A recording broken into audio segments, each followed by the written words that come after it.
In a league with 30 teams, not everyone can be a winner. But when it comes to the Portland Trailblazers, few franchises are more synonymous with heartbreak.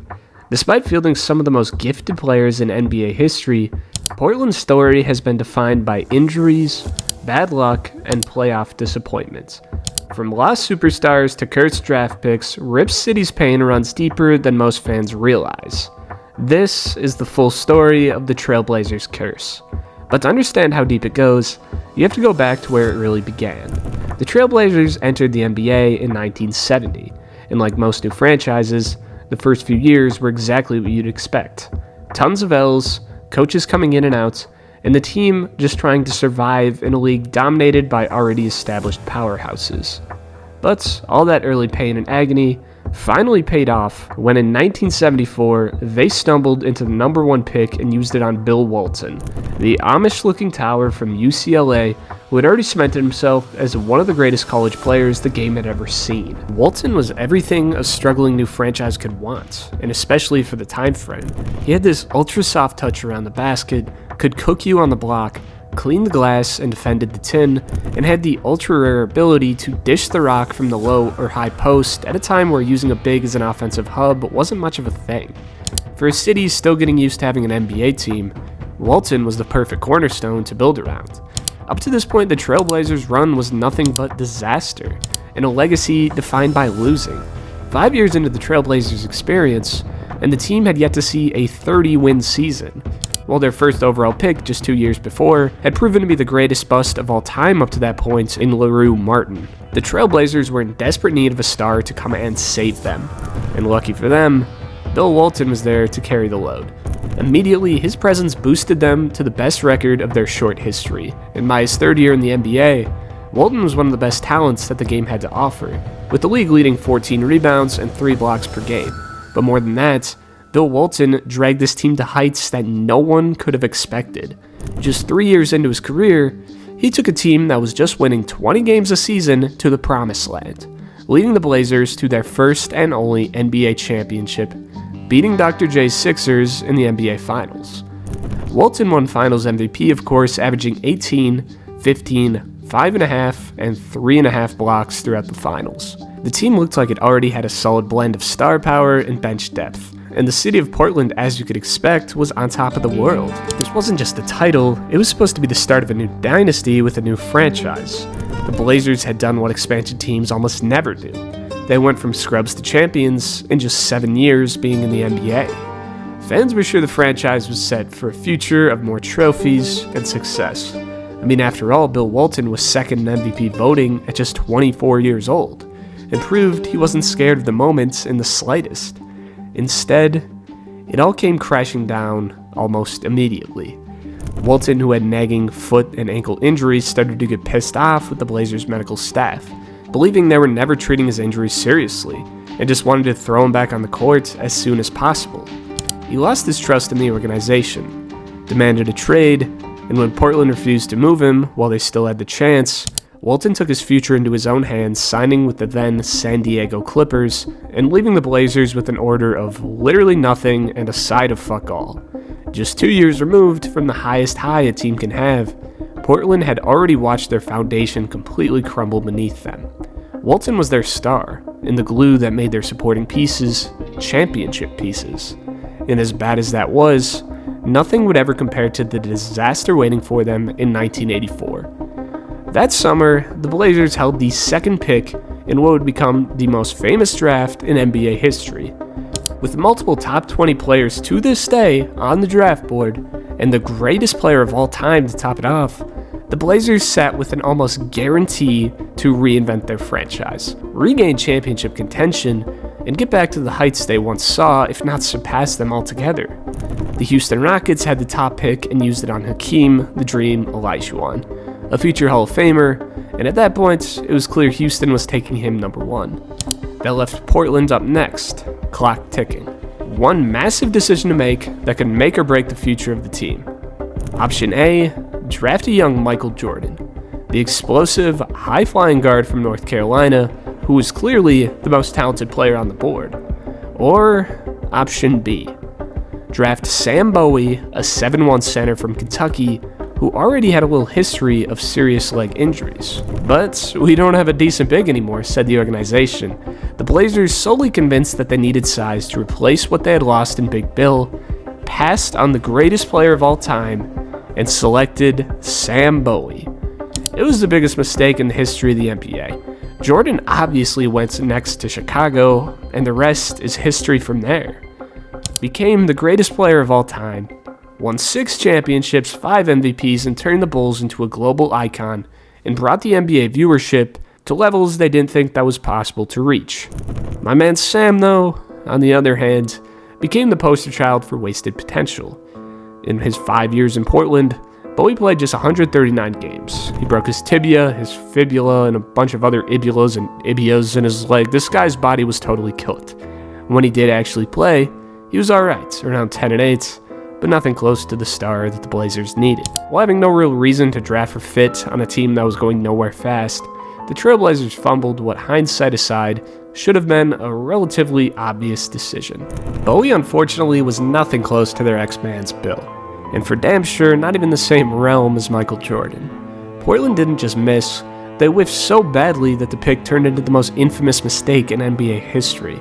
The gap between what Jordan became and what Bowie was is so wide it's almost hard to fathom. One became the greatest basketball player ever, some even say the greatest athlete ever, while the other just pretty much became the answer to a trivia question. They said we already have Clyde Drexler, why draft another guard, as if Drexler and Jordan couldn't have possibly played together and became a dominant backcourt. Imagine being the franchise that thought Clyde Drexler was more valuable to the team than Michael Jordan. Imagine being the franchise that ignored Jordan's once-in-a-generation talent because he wanted to fill a roster hole with a walking red flag of a center. That single decision turned into a dreadful curse that has haunted the Blazers for decades. Every time Jordan hit a game winner, every time he hoisted a Finals MVP trophy, every time he redefined what greatness is in the NBA, Portland fans were reminded not of what could have been, but what should have been. And Bowie made it worse by being mid as can be on the off chance that he was playing. He wasn't just injured when he played, he was just so painfully average. Maybe not Darko Milicic bad, but not that far off either. Portland didn't just miss out on Jordan, they got virtually nothing in return for passing on him. That pick became the symbol of everything that would define the Blazers moving forward. Bad luck, bad timing, and bad decisions that backfired in the most brutal ways imaginable. The Walton exit set the tone, but the Bowie over Jordan debacle etched Portland's name into history as the most cursed franchise in the NBA. After the whole draft thing, and the fallout from losing Walton years earlier, the Blazers somehow managed to do kind of alright for themselves in the late 1980s, and build a roster strong enough to get back to the finals. Clyde Drexler emerged as their superstar, a high-flying wing who could score and pass at an elite level, while Terry Porter became the steady backcourt partner that everyone needs, and Kevin Duckworth manned the middle as a bruising big who could give them some well-needed girth in the paint, no diddy. For a while, it looked like Portland had built a core capable of challenging for championships. By 1990, that group broke through, making it all the way to the NBA Finals against the Detroit Pistons. This was the Bad Boys Pistons, a team that was one of the grittiest, most physical groups ever assembled, led by Isaiah Thomas, Joe Dumars, Bill Laimbeer, and Dennis Rodman. Portland fought, but they were clearly outplayed. The Pistons beat them in a gentleman's sweep in 5 games, sending the Blazers home with a harsh reminder of how far they still were from another championship run. Still, optimism in Portland was the highest it's been in a while. This was a younger core, and they had now gotten the experience of playing on the biggest stage. 2 years later, in 1992, they got back to the finals once again, this time against, you probably guessed it, the Chicago Bulls. They were facing the player they skipped over in 1984. Portland fans had dreamed of this redemption, of finally overcoming the curse and proving they could win another championship. Instead, it was redemption for MJ as he absolutely torched them. He averaged 35 points in the series, including the legendary shrug game in Game 1, when he hit 6 threes in the first half and turned to the broadcast table with a look that basically said, fuck it. The Bulls beat the Blazers in 6 games, and the message couldn't have been clearer. Portland's fate was sealed by their past. The player they could have had was now the one standing between them and the trophy, and once again, they came up short. After the finals loss, the Blazers remained competitive, but they never got back to that stage. Drexler was brilliant, of course, but the core of him, Porter, and Duckworth was a second-tier type of core. That just wasn't enough to push them over the top of the hill. And as the years went on, the roster changed, but the story stayed the same. Portland always had some talent, always had a passionate fan base, but could never close the deal. By the late 1990s and early 2000s, the team had completely shifted its identity. Out was Drexler, who got his own redemption by winning a title in Houston alongside Hakeem Olajuwon, and in was a roster that became notorious for its frequent off-the-court disasters. This was the beginning of the Jailblazers era, a nickname that captured how the team's roster was loaded with volatile personalities and players who always seemed one step away from controversy or a jail cell. Rasheed Wallace was the face of it all. A talented power forward who could stretch the floor and defend, but who also racked up technical fouls at record pace.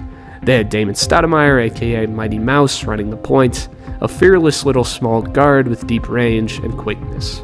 They brought over Arvydas Sabonis, who by the time he came to Portland was older and banged up, but still one of the most skilled big men of his generation. They even landed an older Scottie Pippen trying to squeeze one more run out of his championship experience, and later drafted Zach Randolph, who would grow into one of the better low-post scorers of his era. On paper, this was a team built to win some playoff games. They were a deeper roster, physical, and had no shortage of confidence. And in 2000, they came painfully close to breaking through once again, facing the Kobe and Shaq-led Lakers in the Western Conference Finals. Portland pushed the series to a surprising Game 7, and even built a 15-point lead in the fourth quarter. But then, total collapse. The Lakers stormed back. Kobe Bryant threw that iconic lob to Shaq, and the Blazers watched their championship hopes vanish right in front of them. That was as close as they ever got since the Drexler days. Over the next few years, the Jailblazers' name stuck harder than the Trailblazers, as the team became defined more by off-the-court headlines than winning NBA games. They were never a bad team, I suppose. They were tough, competitive, and dangerous, but they weren't strong enough to win 16 games in the playoffs, and that's what it takes. So once again, Portland had to watch another era end without a piece of jewelry. The 90s Blazers were a talented team first, with some meatheads on the team second. Become the 2000s, this completely flipped. This era wasn't defined by losing, it was defined by chaos. The roster was stacked with talent in Rasheed Wallace, Damon Stoudemire, Bonzi Wells, Ruben Patterson, Darius Miles, and a young Zebo, but the headlines had nothing to do with basketball. Rasheed Wallace, of course, was at the center of it all, one of the most skilled forwards in the league, but also one of the most volatile. He averaged over 30 technical fouls a season and set an NBA record with 41 in 2001, a record that still stands and might never be broken. He got caught with weed multiple times and was even suspended for threatening referee Tim Donaghy. Damon Stoudemire wasn't much better. He was arrested several times for marijuana possession, but the most infamous moment came when he tried to walk through airport security with an ounce and a half of weed wrapped in aluminum foil. He was fined $250,000 and ordered to go through rehab. Then there was Ruben Patterson, nicknamed the Kobe Stopper, but better remembered for everything else. In 2001, he pled guilty to sexually assaulting his children's nanny and was forced to register as a sex offender for the rest of his career. That same year, he was convicted of assault after attacking a man who scratched his car, and later arrested for domestic violence. He constantly clashed with teammates and coaches, and during one practice, Zebo sucker punched him and broke his face.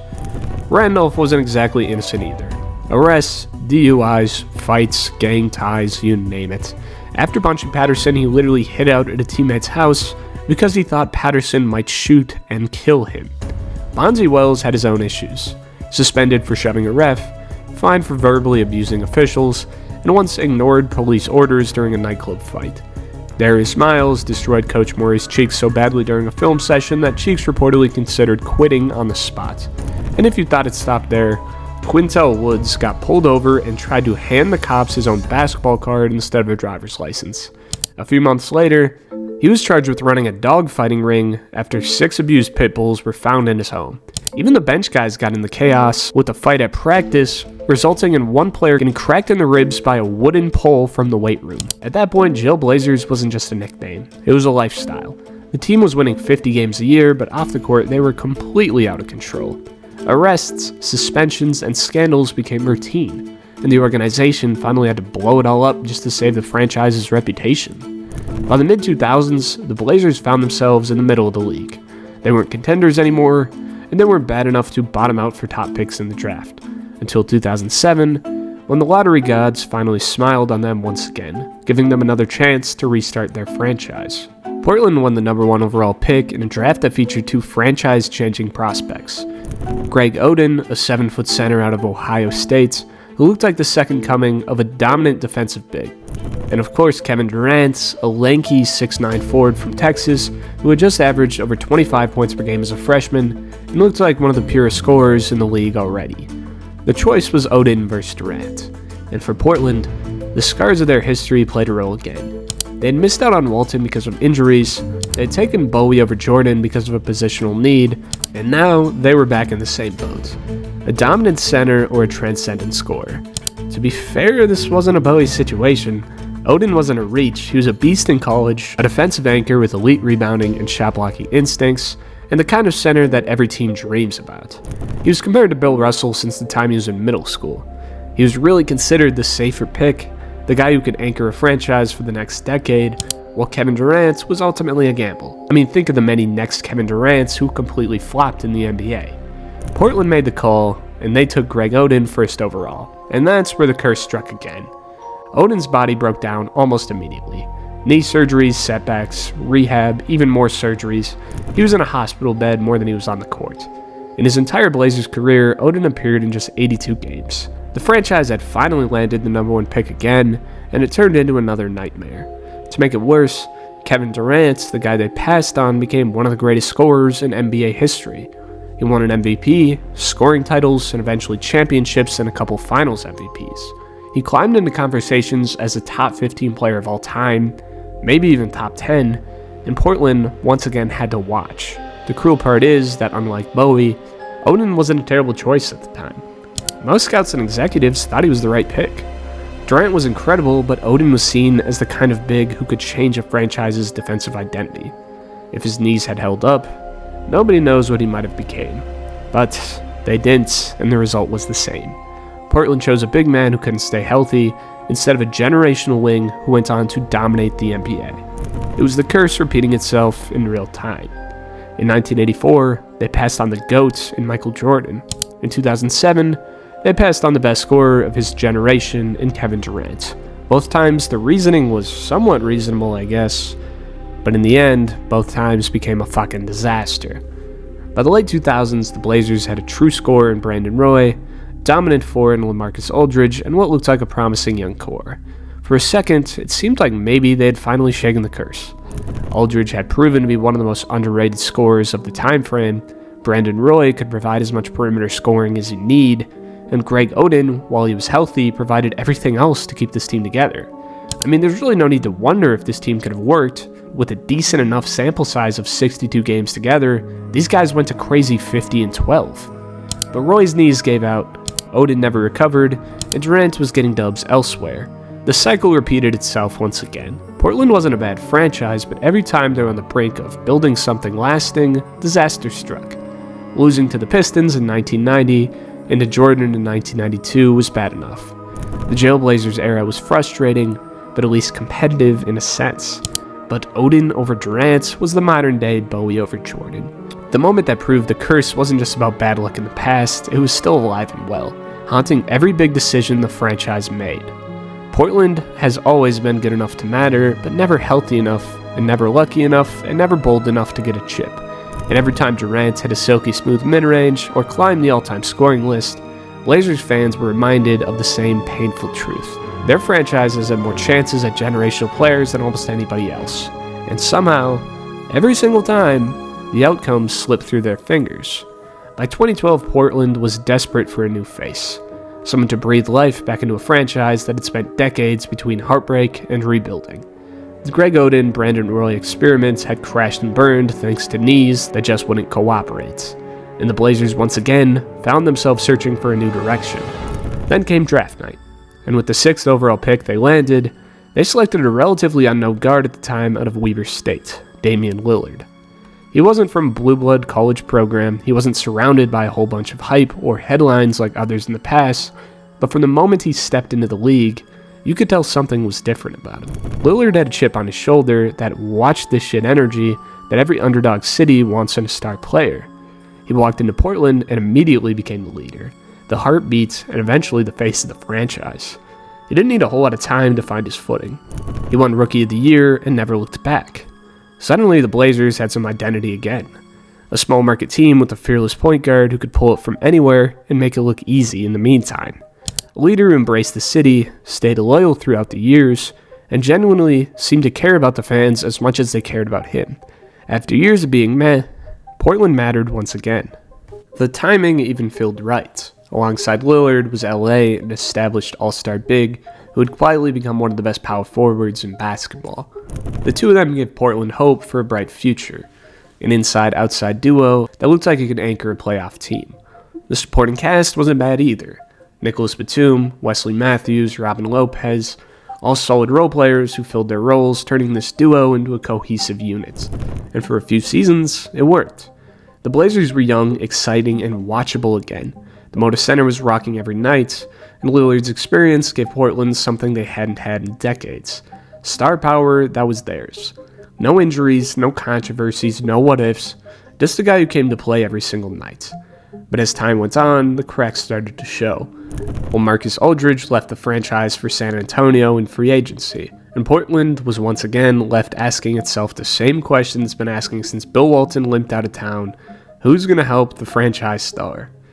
To their credit, the Blazers tried. They drafted CJ McCollum, who slowly developed into one of the better shooting guards in the NBA. By the time he and Lillard hit their stride together, Portland had one of the most explosive backcourts in the NBA. The two played off each other very well.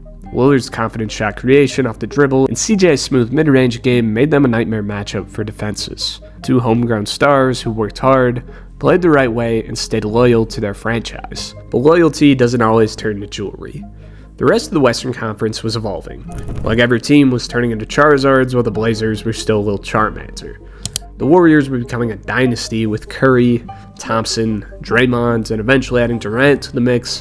The Rockets had Harden launching step-back threes and surrounding him with a 5-out offense. The Spurs were still the Spurs, OKC was there, it just never ended. And even when Portland was good, they sure as hell weren't good enough. CJ and Dame were great, but the roster beyond them was filled with a bit of fluff. Still, Dame refused to quit. Year after year, he carried the franchise on his back. When they were down, he gave them life. When they were written off, he brought them back somehow. He hit some of the most clutch shots in NBA history, walk-offs that etched his name in the history books, the most iconic game against the Oklahoma City Thunder in 2019 when he waved goodbye to Westbrook and PG after burying a sidestep 37-foot bad shot at the buzzer to win the series. That shot wasn't just a win, it was a statement. It was Dame saying, "I belong here." The crowd lost its mind, social media exploded, and for a moment it felt like the curse might finally crack. But that was the cruel part about being a Blazers fan. These moments always came with an expiration date. The following series, Portland ran headfirst into the Warriors, and reality hit hard. They were swept out of the conference finals in just 4 games. Even at their peak, they were just another stepping stone on the Warriors' path to the finals. And so the cycle continued.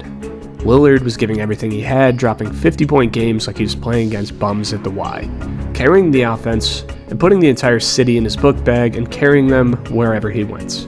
But the organization around him kept failing to meet the moments.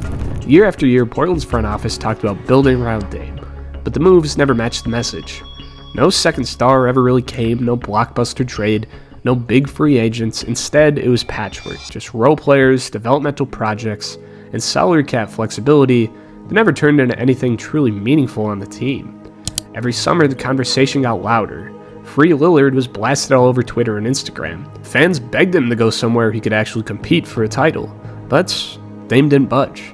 He doubled down on loyalty, saying he wanted to win in Portland, that he wanted to do it his own way.